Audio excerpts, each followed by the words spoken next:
Hey Facebook, we're back. Masters Minute, episode 7.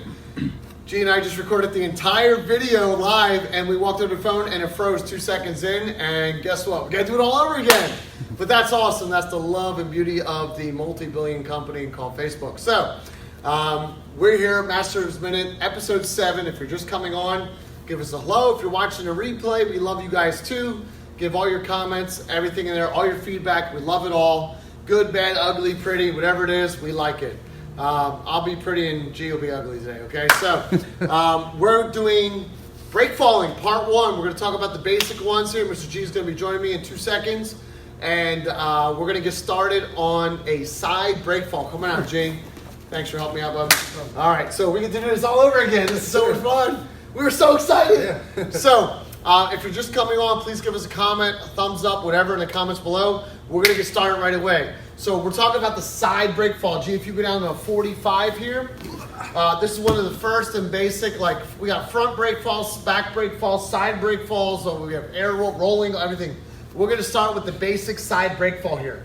Couple key things. One, the base leg is straight, okay? There should be a pocket under here, underneath this knee. It's because the calf and the thigh are touching the floor. We don't want to hit the knee or the knee joint, so that keeping that leg extended allows those two muscle groups to hit the floor first. Second, we want to curl up this off the floor, protecting the ankle. Third, we want this knee up, and he's up on the ball of his foot here so he doesn't smash his heel.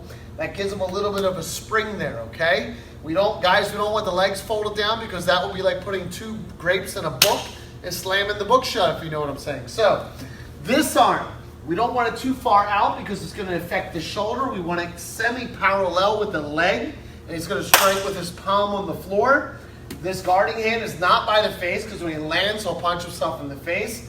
So it's against his body, and the head and neck is up here. So G, let's flip it to the other 45, just to give you a little different perspective.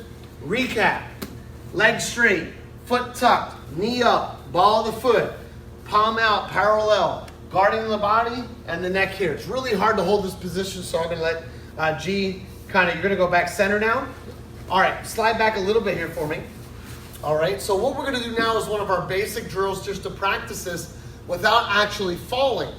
G's going to go ahead and swing his leg ahead and flip to the other side. Now, you notice that he stayed linear.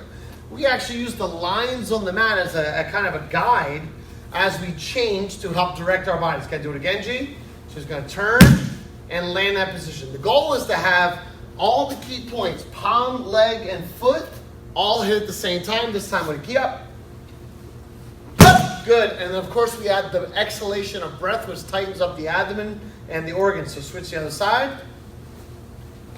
Good job. And please stand up. Very nice, Drew. Good. So now we're going to move on to the standing version, okay? Again, remember, rewind this, watch it a few times.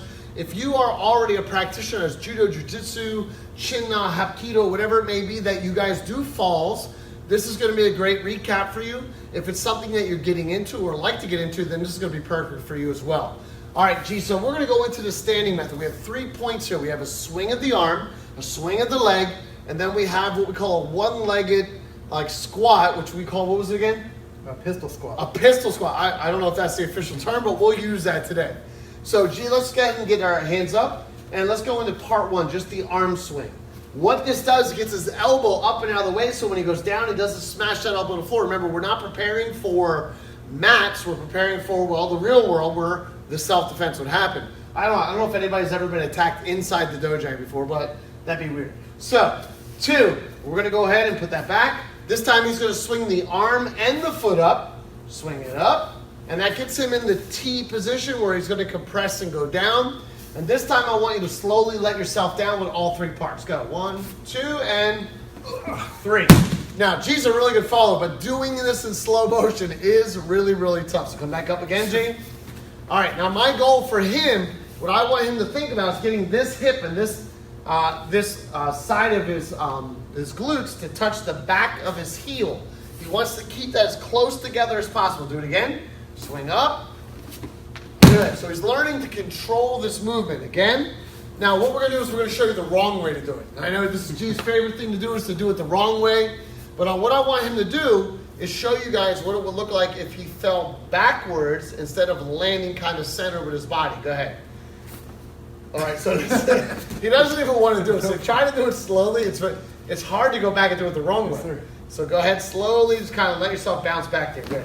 Now, if you notice what happened, all the energy went up top. And the danger is he can really hurt his shoulder or smash his head on the floor. So G, come back up. And this time, let's go back to the correct way. He's going to let himself down the center line go. He goes up and down the center. Has more of a center mass type fall, which we want. We want it distributed between the torso and the legs and protecting his head at the same time. So G, come back up. Let's turn one on the other side. Let's do one this way. Go ahead. Swing up. All right, good. If you guys are liking this so far, just give me the comment awesome in the comments below. Even if you're watching, excuse me, the replay, just go ahead and rate awesome if you thought this was good so far. So the next thing is, what I'm going to do, G, do is do a little bit more of an advanced version. She's going to do it all at once. So I want you guys to swing, kick, and go right down. Go. Kick, and down. Good. This is where we start speeding it up. Get up to the other side. Swing, kick, go down.